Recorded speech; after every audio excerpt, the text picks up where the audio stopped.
एक गुड़िया की कहानी। एक दिन की बात है। आरोही सुबह पार्क में टहलते हुए जा रही थी।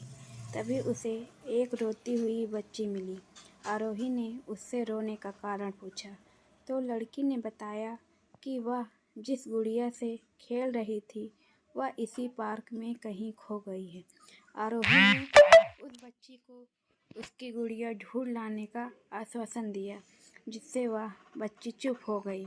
आरोही ने गुड़िया ढूंढने के लिए समय मांगी और फिर दूसरे दिन गुड़िया लाने का वादा करके वहाँ से चली गई। पर गुड़िया ना तो आरोही को मिली और ना ही उस बच्ची को।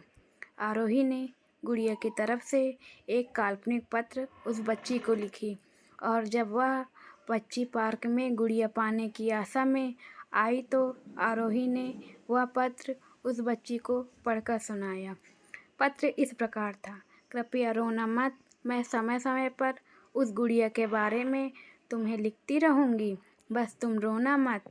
अब आरोही रोज उस खोई हुई गुड़िया की तरफ से काल्पनिक पत्र लिखने लगी और लगभग रोज ही उस बच्ची को पढ़कर सुनाती, जो कि यात्रा का काल्पनिक वर्णन हुआ करता था। आरोही ने इस काल्पनिक लेकिन रोचक वर्णन ने उस बच्ची को रोने नहीं दिया। वह खुशी खुशी अपनी गुड़िया की घुमक्कड़ी के किस्से सुनाने लगी। अब वह खुश रहने लगी। एक दिन जब काफ़ी कहानियाँ हो गई तो आरोही ने एक दूसरे गुड़िया उसे बच्ची को लाकर दे दी। जाहिर है वह गुड़िया बदली हुई थी।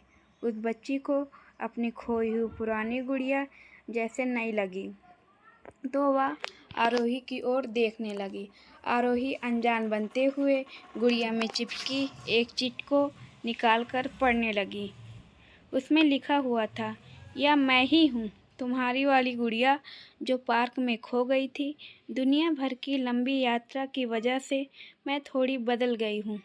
बच्ची को इस गुड़िया और आरोही पर विश्वास हो गया। वह गुड़िया लेकर घर चली गई।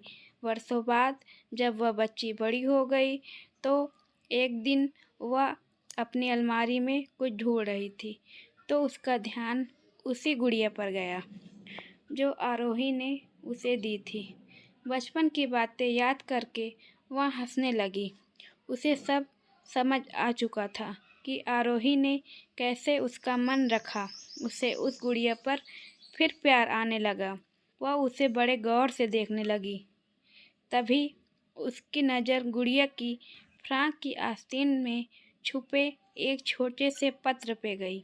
उसने बड़ी व्याकुलता से वह पत्र निकाला और पढ़ने लगी। पत्र में संक्षेप में यह लिखा हुआ था, हर वह चीज़ जिससे तुम प्यार करती हो कभी न कभी तुमसे खो जाएगा और जो तुम्हारे पास होगी वही तुम्हारे लिए सच्चे रूप में बनी होगी।